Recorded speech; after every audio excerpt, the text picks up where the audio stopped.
arrangement of resistance, arrangement of resistance, arrangement of resistance,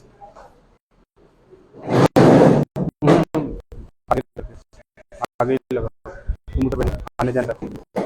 ठीक है, तो आज का जो टॉपिक है उसका नाम है अरेंजमेंट ऑफ रेसिस्टेंस। और जैसे कि हम जानते हैं, resistance is the inherent property of a particular material by virtue of which it opposes the flow of electric current. यानी whenever electric current is going to passing, it opposes the flow of electric current is especially known as a resistance. Arrangement of resistance में आप लोग को लिखना है there are two methods of, लिखो there are two methods of arrangement of resistance. There are two methods of arrangement of resistance. पहला लिखो series arrangement of resistance और दूसरा है parallel arrangement of resistance. These are the two methods. Actually resistance को arrange करने के दो criteria होते हैं।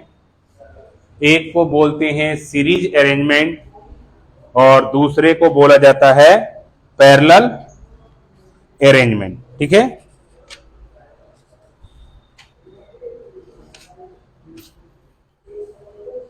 Series arrangement and parallel arrangement, उसमें पहला पॉइंट आपको लिखना है सीरीज अरेंजमेंट ऑफ रेसिस्टेंस। लिखेंगे if the resistance are arranged in a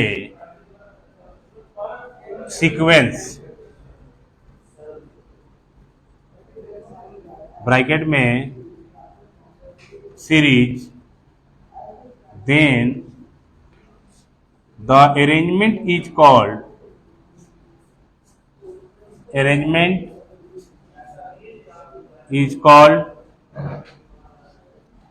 series arrangement. Then the arrangement is called series arrangement. ठीक है, इसमें क्या होगा, रेसिस्टेंस एक सीरीज में अरेंज होते हैं। जैसे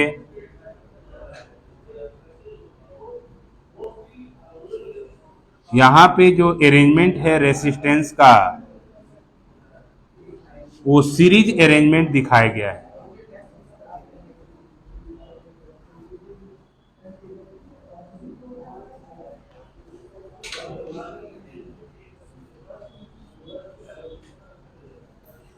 यहां पे लगा दिया हमने अमीटर, यहां आई करंट दे दिया। ठीक है,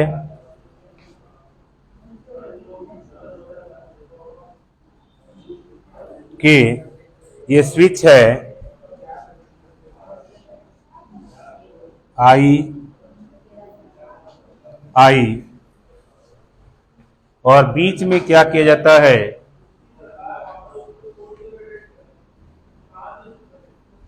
एक वायर कनेक्ट कर दिया जाता है। यहां पे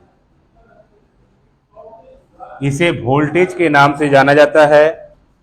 this is positive and this is negative. यहां से ये सप्लाई होगा, यहां पे जाएगा, रेसिस्टेंस ये R1 होगा, ये R2 होगा, ये R3 होगा और अगर पोटेंशियल की आप बात करेंगे तो पोटेंशियल में V कहीं से पास करेगा और यहां पे हो जाएगा V1, V2 और V3। This is the arrangement called series arrangement of resistance. Resistance को सीरीज के फॉर्म में अगर अरेंज किया जाएगा तो इसे सीरीज अरेंजमेंट ऑफ रेसिस्टेंस के नाम से जाना जाता है। ठीक है, अब एक चीज ध्यान रखिए कि सीरीज अरेंजमेंट ऑफ रेसिस्टेंस में रेसिस्टेंस की जो वैल्यू होती है वो ज्यादा होती है। The value of resistance is greater, वो ज्यादा होती है, उसे सीरीज अरेंजमेंट ऑफ रेसिस्टेंस के नाम से जाना जाता है। ठीक है,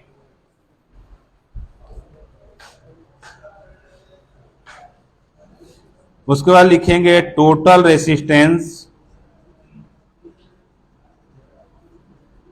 इन सीरीज। सीरीज में टोटल रेसिस्टेंस कितना होगा? तो जैसे कि हम जानते हैं पोटेंशियल स्प्लिट कर रहा 3 पोटेंशियल्स में। टोटल रेसिस्टेंस इन सीरीज में लिखेंगे we know that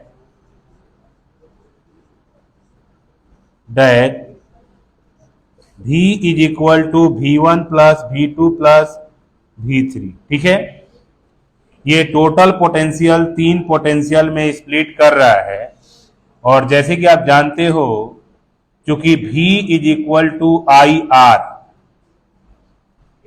V is equal to I R, where I is equal to electric current, R is equal to resistance. ठीक है, तो that indicates what V is equal to I R, और इस V के लिए हो जाएगा I R और इस V1 के लिए हो जाएगा I R one plus I R two plus I R three. ठीक है, ये हमारे पास कंसेप्ट है I R is equal to I R one plus I R two plus I R three plus, ऐसे बढ़ता चला जाएगा।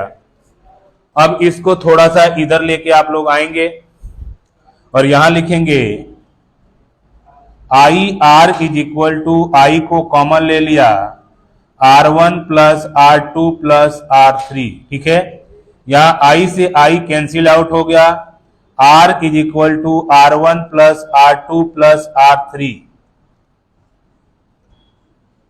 ये होगा total resistance in series. Series में जो भी रेसिस्टेंस कनेक्टेड हैं उन सबको सम अप कर दीजिए तो आपको निकल जाएगा टोटल रेसिस्टेंस इन सीरीज।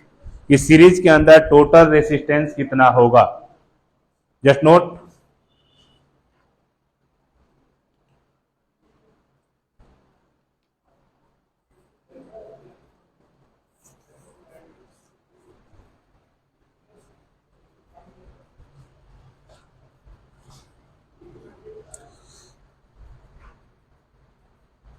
हो गया, तो this is specially called total resistance in series arrangement. और कभी भी न्यूमेरिकल बनाने के लिए आए तो आपको ध्यान रखना है सीरीज अरेंजमेंट में टोटल रेसिस्टेंस जो होता है वो is specially R1 plus R2 plus R3 होता है।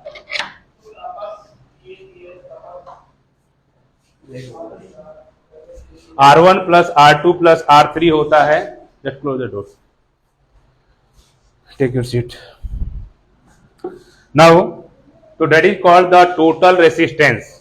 इसे टोटल रेसिस्टेंस के नाम से जाना जाता है और इज स्पेशली जब हम इसके टोटल रेसिस्टेंस को कैलकुलेट करेंगे तो एक चीज हमेशा ध्यान रखिए, एक क्वेश्चन पूछा जाता है 1 मार्क्स का और वो क्वेश्चन होता है कि in which arrangement of which type of arrangement of resistance has maximum value. तो क्या लिखोगे, सीरीज अरेंजमेंट। जब भी सीरीज अरेंजमेंट की बात करते हैं उस समय रेसिस्टेंस बहुत ज्यादा होता है, यानी रेसिस्टेंस इज ग्रेटर, ज्यादा होता है। ठीक है, हैव यू डन? बाकी late coming just you have only 2 minute, that indicates 120 second. Timer start now. Time start हो गया, 120 सेकेंड में कंप्लीट करना है।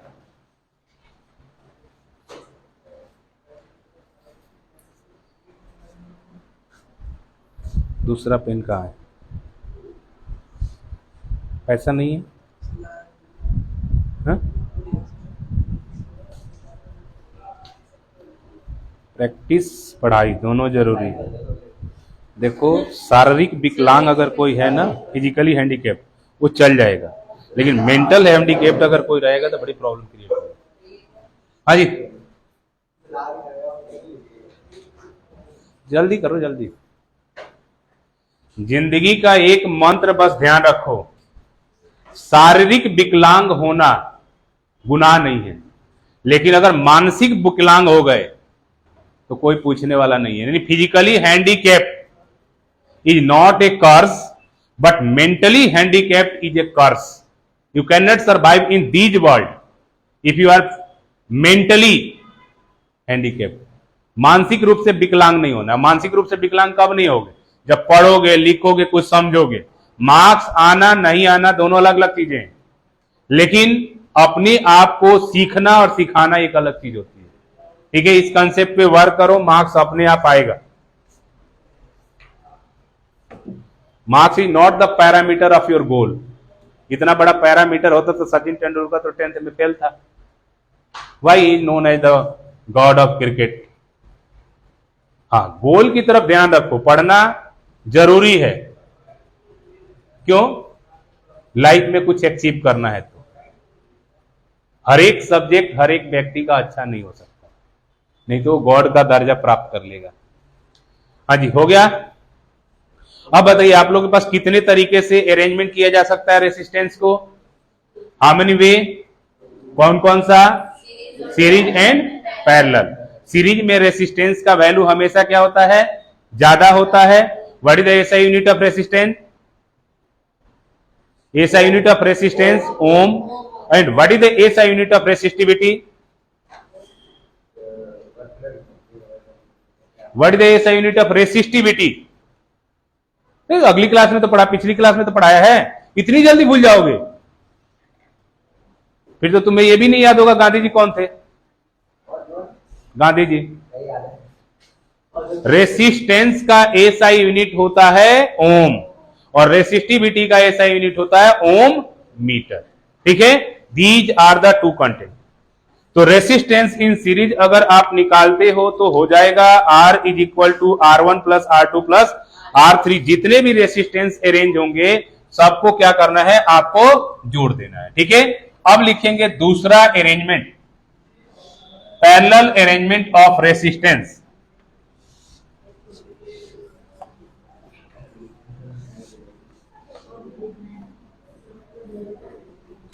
बात नहीं।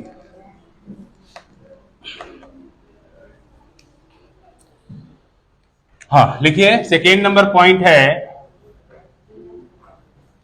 पैरेलल अरेंजमेंट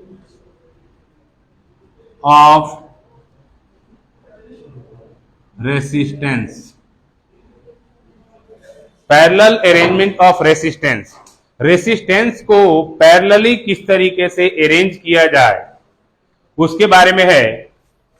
तो पैरेलल अरेंजमेंट ऑफ रेसिस्टेंस अगर हम कैलकुलेट करते हैं, क्या लिखेंगे?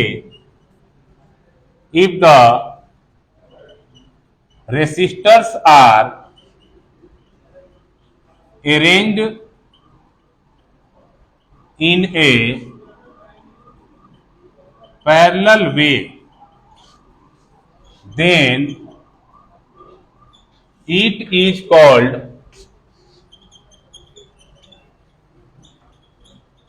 parallel arrangement of resistance. If the resistors are arranged in a parallel way, then it is called parallel arrangement of resistance. जैसे मान लीजिए, अगर आप पैरेलल अरेंजमेंट की बात करते हैं तो ये एक वायरिंग है और इस तरीके से इसका रेसिस्टेंस स्प्लिट हुआ है।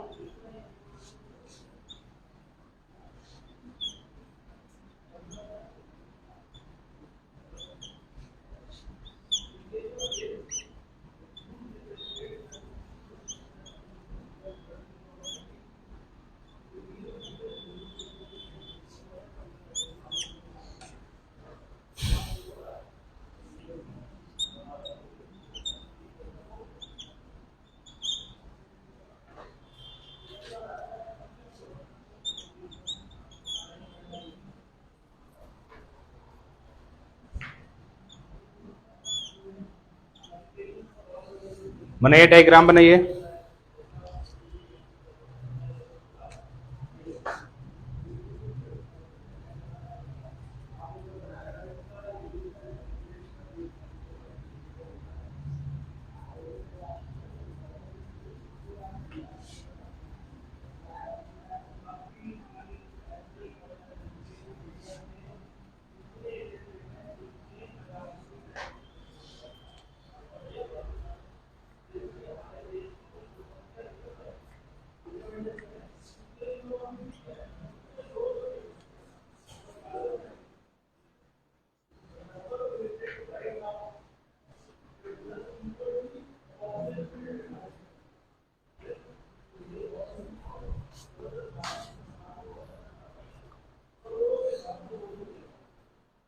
अच्छित ये कैसे बनाए, ये जा रहा पैरेलल ना, पैरेलल क्या होता है, एक के ऊपर एक, आपने कैसे बनाया, ढंग से पढ़ो। हाँ जी, तुम इतनी छुट्टी क्यों मारती भाई? हाँ है बेटा, तबीयत खराब होने से नंबर भी खराब होते हैं और पेरेंट्स के लिए ना नंबर ही सब कुछ है। चाहे तुम चांद भी तोड़ के लाओ ना, और अगर 80 में से 40 नंबर आ गया तो कहेगा नहीं तुमने नहीं तोड़ा था। ठीक है, इसलिए कोशिश करो कि हर एक क्लास को ज्वाइन किया जाए, छुट्टी नहीं। छुट्टी जितना करोगे प्रॉब्लम क्रिएट होगा। हो गया भाई? हाँ जी, यहां पे क्या है, I1, I2, I3 हमने दिया electric current with the help of a की, with the help of a battery. ठीक है, हमने करंट दिया, वो करंट तीन जगह गया, I1, I2, I3 तीन रेसिस्टेंस लगे हैं, R1, R2, R3, और फिर दोबारा स्प्लिट होकर के सिंगल वे में आ गया। एक चीज हमेशा ध्यान रखिए, अगर आप स्विच को ऑन नहीं करते हैं करंट फ्लो नहीं करेगा, क्योंकि if there is no potential difference no work done will be done. और आपने पढ़ा था potential difference is equal to what, work done per unit charge. Charge का ऐसा यूनिट, ये भगवान कुछ भी, you are the student of class 10। Charge का ऐसा यूनिट कुलाम होता है। ठीक है, जिसे हिंदी में बोलते हैं आवेश, कहते हैं ना आवेश में मता। आवेश मतलब क्या होता है, ताव, गर्मी, एनर्जी। तो जब तक ये चार्ज फ्लो नहीं करेगा वर्क डन नहीं होगा, और वर्क डन जब तक नहीं होगा तब तक पोटेंशियल डिफरेंस नहीं बनेगा, और जब तक पोटेंशियल डिफरेंस नहीं बनेगा तब तक इलेक्ट्रिक करंट फ्लो नहीं होगा। मैंने बताया था ना, एक पाइप में पानी लिया और दोनों का लेवल सेम कर दिया, बहेगा क्या वो? आंसर था नहीं, फ्लो नहीं करेगा, एक को अप एंड एक को डाउन। अब क्या करेगा, फ्लो करेगा। उसी तरीके से जो हमारे पास सर्किट होता है, उस सर्किट में 220 वोल्ट होता है। जैसे स्विच ऑन करते हो वो 220 वोल्ट 0 वोल्ट में बदल रहा है, क्योंकि ये कंज्यूम कर रहा है। This is a particular type of device. Bulb का जलना क्या होता है, इधर ध्यान दो। जैसे मान लीजिए ये सर्किट है, इधर से करंट जा रहा है, ठीक है, और करंट जाने के लिए हमने एक रास्ता बना दिया ये। अब कैसे जाएगा, मान लो कहीं जाना है, नदी आ गया बीच में, उसके ऊपर पुल है, तो नदी में करते रहोगे, पुल पे जाओगे ना। उसी तरीके से ये जो नेगेटिव चार्ज होता है, जिसे हम इलेक्ट्रॉन्स कहते हैं, ये इलेक्ट्रॉन्स मूव कर रहा है, बेचारे के पास इधर जाने का रास्ता ही नहीं, ये इलेक्ट्रॉन ऐसे चला जाएगा, फिर ऐसे चला जाएगा, ऐसे आएगा, फिर ऐसे आएगा, फिर ऐसे फ्लो करने लगेगा। इलेक्ट्रॉन को तो पास करना है ना, इलेक्ट्रिकल इंपल्स क्रिएट हो रहा है इसमें। तो जब पास करेगा ना, उसी के अंदर हमने एक फिलामेंट लगा दिया और फिलामेंट से पास कर रहा, और फिलामेंट में कैपेबिलिटी क्या डाल दी कि जैसे ही पास करेगा रेसिस्टेंस बढ़ेगा, रेसिस्टेंस बढ़ेगा, हीटिंग इफेक्ट होगा, हीटिंग इफेक्ट होगा, ग्लो होगा, ग्लो होगा, उसके ऊपर शीशा लगा दिया, हो गया बल्ब तैयार। दैट इज कॉल्ड, कौन बनाया था? Who discovered electrical bulb? Einstein, Edison, Thomas Alva Edison. कहानी पता है? थॉमस अल्वा एडिसन बचपन से, जैसे आप लोग क्लास 10th में हो ना, वो 8-9 से ही साइंस के एक्सपेरिमेंट किया करता था। देखो ये हंस रहा है। You will be the great scientist if you work. ठीक है, बनाओ कोई ऐसा चीज जिस, अपने आप को छोटा किसी से समझो मत। अरे सबको कह रहा हूं, गांव का देहाती बच्चा गूगल को हैक कर लेता है, तुम तो शहरी बच्चा हो, क्यों अपने आप को कमजोर मानते हो? 2 आंखें, 2 हाथ, 2 पैर, सब कुछ दिया भगवान ने, हंसने के लिए मुंह भी दिया है, मुंह फाड़ रहा है नाउ। तो इससे पास करेगा। थॉमस अल्वा एडिसन बचपन में ही बहुत क्यूरियस था, बार बार घर में एक्सपेरिमेंट करते रहता था, कभी सिलेंडर उड़ा दिया तो कभी थाली में छेद कर दिया, ये काम करता था। घर वाले मार के भगा दिया, और मार के भगा दे तो जिंदगी गुजारा करने के लिए जो ट्रेन चलती है उसमें पेपर बेचना चालू कर दिया। और उसी में एक केबिन था, गार्ड के बगल में एक केबिन होता है, उस केबिन में क्या करता था, सो जाता था और वहीं पे अपने एक्सपेरिमेंट करते रहता था। एक दिन उसने ऐसा एक्सपेरिमेंट किया, ब्लास्ट हो गया, ट्रेन में आग लग गई। अब जो पीछे होता है ना, देखो 2 ही आदमी चलाता ट्रेन, आगे पायलट, पीछे गार्ड। गार्ड पीछे वाला सारा इंडिकेशन देता है तो पायलट उसको चलाता है, जब तक गार्ड इंडिकेशन नहीं देगा पायलट चला नहीं सकता उसको। ठीक है, और पायलट को, गार्ड को बड़ा तगड़ा गुस्सा आया, तो जाकर मारा कान पे खींच के, और इतना जोर से मारा कि उसका कान का पर्दा फट गया। वो बोलने लगा बल्ले बल्ले, मजा आ गया। देखो नेगेटिविटी को पॉजिटिविटी में कैसे बदलते हैं। हमारे मोदी जी ने क्या बोला, एक कंसेप्ट बोला ना कि अवसर बनाओ। किस चीज को? जो ये कोविड आया था, कोविड को पेंडेमिक बोला गया था ना, पेंडेमिक को हिंदी में क्या कहते हैं? विपदा है, क्या बोलते हैं? पेंडेमिक को कुछ बोलते हैं, ठीक है, मैं भूल रहा हूं। ठीक है, इसको अवसर में बदल दो। वही हाल उसका हुआ, उसका कान का पर्दा फटा, वो खुश हो गया, कहा ठीक है मजा आ गया। तो पूछा लोगों ने कि क्यों, तेरे को क्यों मजा आ गया? बोला अब ना कोई मुझे बोलेगा ना तो मुझे सुनाइए नहीं देगा, मैं एक्सपेरिमेंट करता रहूंगा। ठीक है, बोलने तो कोई अंदर नहीं पड़ता, हो सकता है दूसरा भी फट गया हो। ठीक है, आफ्टर दैट उसने, थॉमस अल्वा एडिसन ने इलेक्ट्रिक बल्ब का डिस्कवरी किया, लेकिन उसी एरा में एक और साइंटिस्ट आया था जिसका नाम था टेस्ला। देखो साइंस में भी गबन होता है। टेस्ला आया था और उसने करंट विदाउट वायर बनाया था, बिना तार का बल्ब जलेगा। आज भी है वो मैग्नेटिज्म वाला सिस्टम। ठीक है, बिना तार का बल्ब जलेगा। बट टेस्ला कहां गया एक्सपेरिमेंट के बाद, आज तक पता ही नहीं लगा, रहस्यमयी गुम हो गया। ठीक है, तो ऐसे एक्सपेरिमेंट्स होते हैं। हम चलते हैं अब अपने कंसेप्ट पे। यहां कह रहा है कि आपके पास रेसिस्टेंस कैसे अरेंज है, पैरेलल, एक के ऊपर एक। ठीक है, और इसका टोटल रेसिस्टेंस निकालने के लिए, to calculate the total resistance, पहले लिख लीजिए, साथ साथ में लिखते चलिए, उसके बाद समझाऊंगा। To calculate the total resistance in parallel, to calculate the total resistance in parallel, I किस में बदल रहा है आप लोग बताएंगे? I1 में, I2 में और I3। ठीक है, I is just going to changing into I1, I2 and I3। और आई के बारे में आप लोगों ने पढ़ा होगा, यहां लिख सकते हैं, क्योंकि I is equal to V upon R, यही होता है ना, क्योंकि आप लोगों ने पढ़ा V is directly proportionate to I, so V is equal to I R, so I is equal to V upon R. ये हमने पीछे वाले क्लास में डिस्कस किया। ठीक है, अब यहां पे लेते हैं आई का वैल्यू, तो वी अपॉन आर हो गया।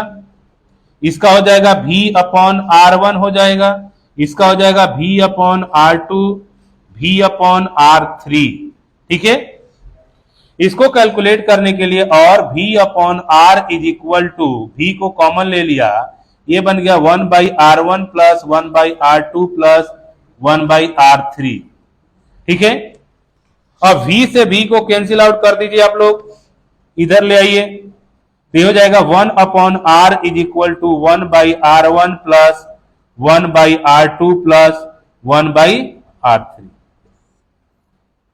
इससे आप कैलकुलेट कर सकते हैं अगर रेसिस्टेंस को पैरेलल अरेंज किया गया, if resistance is arrange in parallel, resistance अगर पैरेलल अरेंज किया गया है तो आप इससे कैलकुलेट कर सकते हैं 1 upon R is equal to 1/R1 plus 1/R2 plus 1/R3। Clear?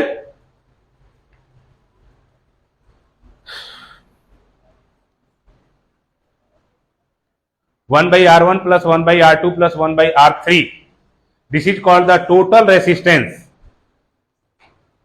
In parallel arrangement. ठीक है, फिजिक्स से घबराना नहीं है, बहुत इजी है। जब 10वीं में फेल आदमी साइंटिस्ट बन सकता है फिजिक्स का बहुत बड़ा, जिसका नाम है अल्बर्ट आइंस्टाइन, तो आप लोग भी कुछ कर ही सकते हो। ठीक है, कुछ स्कूलों में अभी हाफ टर्म हुआ है 11th-12th में, 60 बच्चों में से 45 बच्चे फिजिक्स में फेल, कई जगह केमिस्ट्री में फेल। पता नहीं ये एरा कौन सा चल रहा है, या तो बच्चों में कमी है, नहीं तो पढ़ाने वाले में कमी है। ठीक है, तभी तो नहीं हो पा रहा है। अब इधर जो आपके पास कंसेप्ट आ रहा है उसमें आपने देखा कि सीरीज के लिए क्या होगा, R is equal to R1 plus R2 plus R3, this is called R। और पैरेलल के लिए क्या होता है, 1/R is equal to 1/R1 plus 1/R2 plus 1/R3। ठीक है, this is called the arrangement of resistance. अब थोड़ा सा ध्यान दीजिए, मान लीजिए ये सर्किट मैंने काट दिया तो इलेक्ट्रिक करंट फ्लो होगा कि नहीं होगा? सपोज दैट ये वाली सर्किट मैंने काट दी तो यहां करंट आएगा कि नहीं आएगा? आएगा। कौन सा सर्किट बंद होगा? ऊपर वाला। ये भी काट दिया मैंने, अब आएगा कि नहीं आएगा? आएगा। अब ये भी काट दिया, अब आएगा कि नहीं आएगा? नहीं आएगा। तो फायदा क्या है इसमें कि अगर सीरीज, मान लीजिए सीरीज वाला केस है, यहां काट दिया तो करंट ही फ्लो बंद हो गया। ठीक है, अब सीरीज की जगह पे हम लेके आए पैरेलल, इसको जोड़ दिया करंट फ्लो होना चालू हो गया, इसको जोड़ दिया दोनों सर्किट चालू, ये जोड़ दिया तीनों सर्किट चालू। तो सीरीज वाले में क्या होगा, कहीं से एक सर्किट बंद हो गया तो पूरा ही सिस्टम बंद। पैरेलल वाले में क्या होता है कि जो सर्किट डैमेज होगा वो काम नहीं करेगा, बाकी सारा काम करेगा। अब इस एक्सपीरियंस से आप लोग बताइए कि घर में जो हम इलेक्ट्रिकल सर्किट बनाते हैं वो पैरेलल होता है या सीरीज होता है? बोल बेटा बोल। पैरेलल, पहली बार सही बताया जिंदगी में। ठीक है, पैरेलल अरेंजमेंट। कारण भी बताओ क्यों? नहीं पता, बस ये पता है कि पेड़ पे चढ़ते कैसे उतरते कैसे, नहीं पता। कोई एनीवन नेक्स्ट? नहीं पता? देखिए, जब भी आप क्वेश्चन जब न्यूमेरिकल करेंगे तो निकल करके आएगा कि जब भी हम पैरेलल अरेंजमेंट करते हैं उस समय रेसिस्टेंस क्या होता है? कम होता है। रेसिस्टेंस क्या होगा? कम होगा। और रेसिस्टेंस कम होगा तो बिजली बिल कम आएगा, और बिजली बिल कम आएगा तो हमें पैसे कम जमा करने पड़ेंगे। और बचत तो हम हर जगह चाहते हैं, हम तो ये भी कोशिश करते हैं कि 50 वाला मोमोज 30 में मिल जाए तो 20 बचा लेंगे। उसी तरीके से घर में जो पेरेंट है वो सोचते हैं कि बिजली बिल कम आए। कई बार तुम लोग डांट भी खाता होगा, घर में एसी चला दिया और वो भी 16 पे। बोलते हैं ना घर पे पेरेंट, तुम्हें नहीं बोलते ना? तुम्हें भी पड़ती है डांट? तुम्हारा भाई क्या हाल है? ठीक है समाचार नाउ। तो दैट इंडिकेट्स कि इस तरीके से हम देखते हैं कि जो हमारे पास पैरेलल अरेंजमेंट होता है वो पैरेलल अरेंजमेंट में इज स्पेशली क्या होता है, रेसिस्टेंस का वैल्यू ज्यादा नहीं होता, कम होता है, जिसकी वजह से इलेक्ट्रिकल अप्लायंसेस काम करते हैं, बिजली बिल कम आता है। और सबसे बड़ी बात, एक सर्किट ब्रेक कर गई तो बाकी सारी सर्किट चलते रहती है। सीरीज वाले में क्या हुआ, एक सर्किट ब्रेक हुई कि बाकी सारी सर्किट गई। अच्छा, आप लोग ना एग्जाम्पलर वगैरह अगर कोई किसी के पास पड़ा हो तो आप लोग लाना, नहीं तो मैं किसी बच्चे से मंगा लेता हूँ। एक 11th का बच्चा उसके पास है, मेरा वाला ही दिया हुआ है। ठीक है, अब हम प्रैक्टिस करेंगे उस लेवल का जो हमारा बोर्ड लेवल होता है, क्योंकि प्री बोर्ड स्टार्ट होने वाला है। तो हमारा क्लास भी चलता रहेगा, चैप्टर तो ज्यादा बचे नहीं है। ठीक है, क्लास भी चलती रहेगी, उसके साथ साथ हमारा प्रैक्टिस भी चलता रहेगा एग्जाम्पलर से, जिससे कि हमारी अचीविंग कम से कम 70 से 80 हो, इससे ऊपर होना चाहिए। और वो होगा प्रैक्टिस से, जो एग्जाम्पलर के थ्रू हम करते हैं, क्योंकि अब हमें करना है बेस्ड ऑन द बोर्ड। अभी तक हम स्कूल लेवल तक थे, school based on the board नहीं पूछता, वो अपने हिसाब से पूछ देता है, जहां से दिल किया वहां से उठा लिया। ठीक है, और टारगेट होता है हर एक स्कूल का कि फेल करो। कारण अगर अभी फेल नहीं करेंगे, अभी 95% दे दोगे तो तुम तो कहोगे यार हम तो महान है, पढ़ना ही छोड़ दोगे। तो इसलिए कोई भी स्कूल रिजल्ट हमेशा डाउन करता है, और करना भी चाहिए। ठीक है, तभी जाकर के आप ग्रेडेशन मिलेगी। इसलिए फर्स्ट टर्म में रिजल्ट अगर किसी का कम आ गया तो घबराने की जरूरत नहीं है। जो 40 पे है वो 80 पे जाएगा, जो 50 पे है वो 90 पे जाएगा। भाई देखो, हम लोग का तो काम ही यही है, हमारा एक्सपीरियंस यही है। डॉक्टर के पास एक बीमार जाता है और उसके घर मर गया मर गया मर गया, वो डॉक्टर को कोई अंतर ही नहीं पड़ना, उसको तो रोज ही काम है यही। अब मैं तो इस लाइन का डॉक्टर ही एक तरह से, तो मेरे पास आएंगे तो मुझे एक्सपीरियंस है, इसका पता है कि होना क्या है। ठीक है, अब उनके लाइफ में देखो, कोई 16-17 बच्चे तो किसी के है नहीं कि 16-17 बोर्ड होगा तो उसको एक्सपीरियंस होगा। शहरी जीवन में 2 या 1 मैक्सिमम बच्चा होता है, लाइफ में एक ही बार उसको बोर्ड देना होता है, तो टेंशन में नहीं आएगा वो। मैं तो एक चीज देखा हूं, आज करंट एरा जितना टेंशन पेरेंट और टीचर ले रहा है, अगर खास बच्चे ले लेते ना तो भाई साहब हमारा ही बच्चा टॉपर होता, लेकिन नहीं लेते। ठीक है, तो ये चीज याद रखना है आपको। कितने तरीके का अरेंजमेंट है? 2 अरेंजमेंट, सीरीज एंड पैरेलल। और उसके बाद आपको ध्यान रखना है कि पैरेलल में रेसिस्टेंस कम होता है, सीरीज में रेसिस्टेंस क्या होता है? ज्यादा। क्लियर? आगे बढ़े। अब लिखेंगे न्यूमेरिकल। इस पे पहले न्यूमेरिकल करते हैं 2-4, उसके बाद आगे बढ़ेंगे।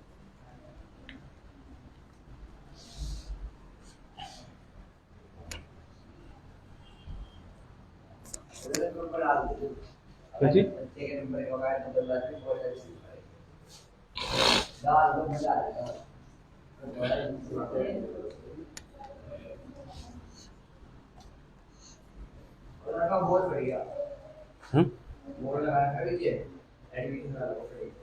किसका? आपने लगाया है एडमिशन। कहाँ पे? नीचे। वो कैसे फट गया? कैसे? जो बोर्ड पे लगाया है? अरे बड़ा बोर्ड भी है। हाँ, कैसे? अरे वो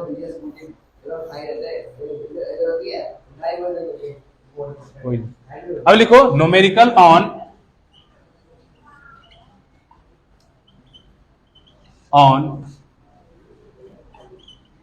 arrangement of resistance।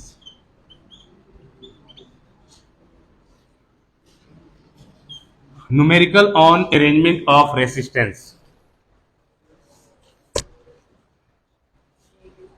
numerical on arrangement of resistance। okay, numerical on arrangement of resistance। numerical number 1 लिखिए, क्वेश्चन नंबर 1 लिखिए, if 3 resistance are resistances are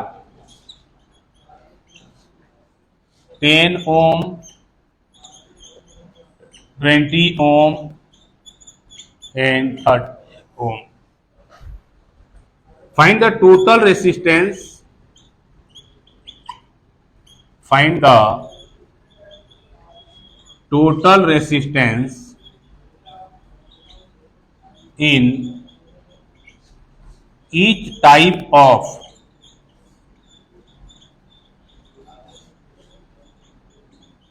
arrangement। total resistance in each type of arrangement। ठीक है, अब देखिए आपके पास arrangement of resistance कितने type का है? There are 3 types of arrangement of resistance, that is called series as well as parallel. 2 ही होते हैं, सीरीज और पैरेलल। ठीक है, अब कह रहा है कि आपके पास रेसिस्टेंस दिए गए हैं, वो है 10 ohm, 20 ohm and 30 ohm. These are the three types of arrangement of resistance. अब इस केस में आपको निकालना है find the total resistance in each type of arrangement. तो सॉल्यूशन लिखिए, उसके बाद आप लोगों को करना है, क्वेश्चन में दूंगा। Here it is given that R1 is equal to 10 ohm, R2 is equal to 20 ohm and R3 is equal to 30 ohm. For series arrangement of resistance, R is equal to R1 plus R2 plus R3. That indicates R is equal to 10 ohm plus 20 ohm plus 30 ohm. It becomes 60 ohm. अगर series में हम लेते हैं तो इसका resistance total होता है 60 ओम। ठीक है, for parallel arrangement of resistance 1 by R is equal to 1 by R1 plus 1 by R2 plus 1 by R3. That indicates 1 upon R is equal to 1 by 10 plus 1 by 20 plus 1 by 30. ठीक है, कोई भी बच्चा एक एलसीएम निकालो, 10, 20, 30 का LCM निकाल के बताओ फटाफट। Just calculate the LCM. What is the LCM?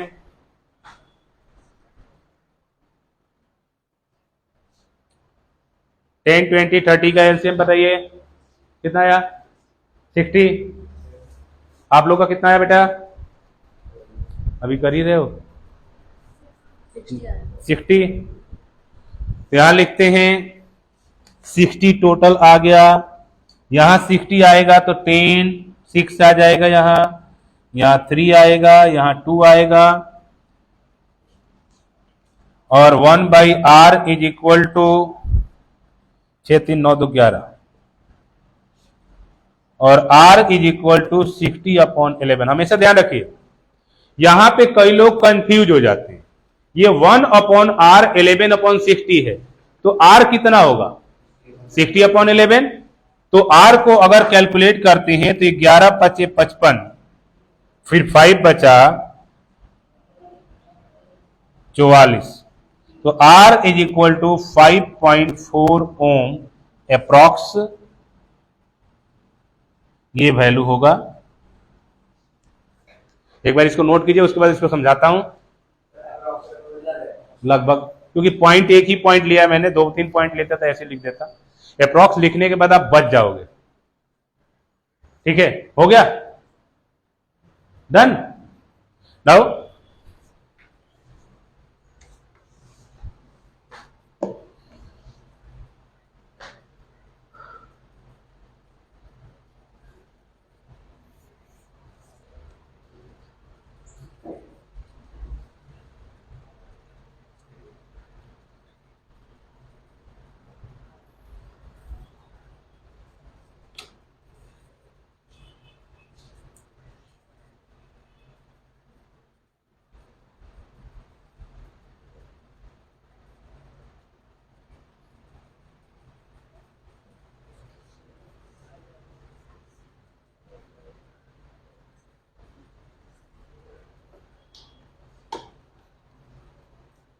Clear?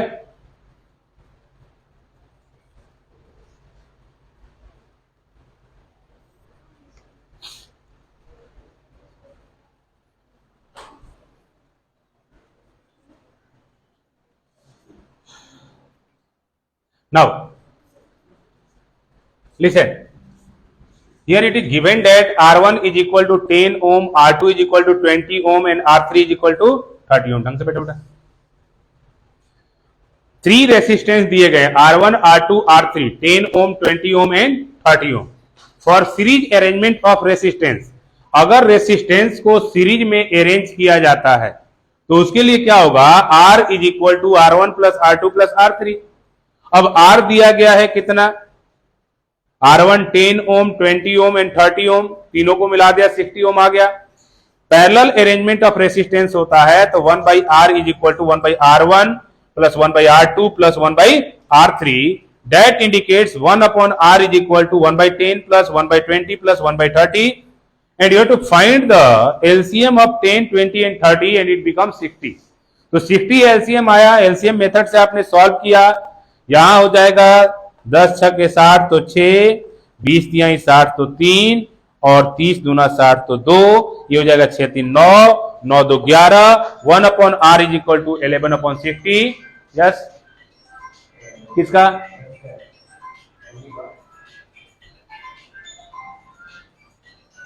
उठाओ,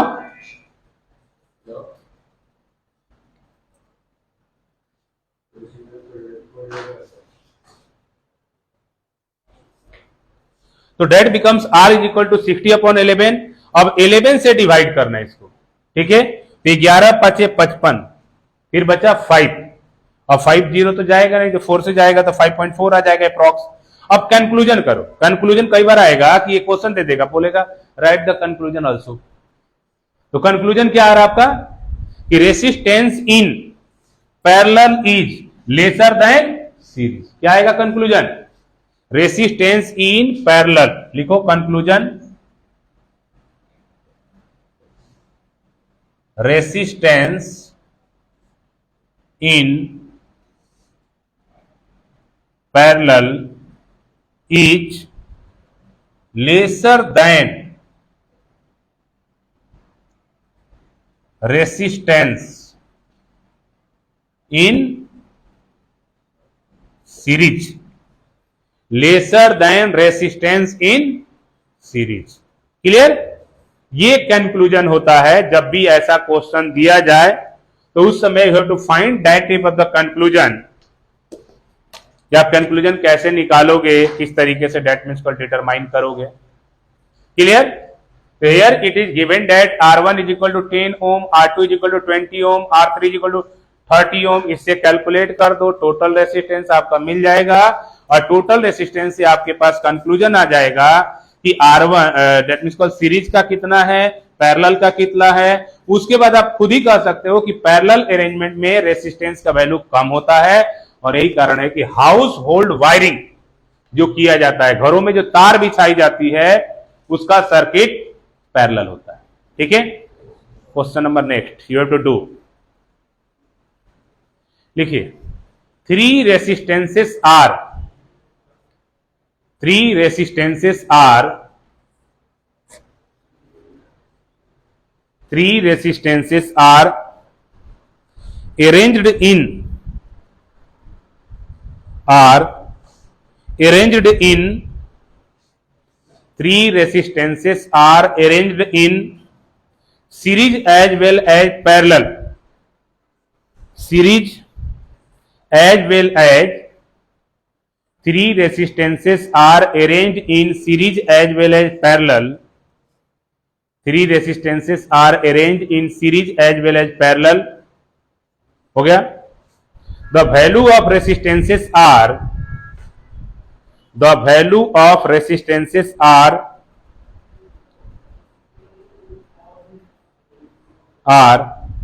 15 ohm, 15 20 ohm, 15 ohm, 20 ohm and 25 ohm and 25 ohm and 25 ohm। Find the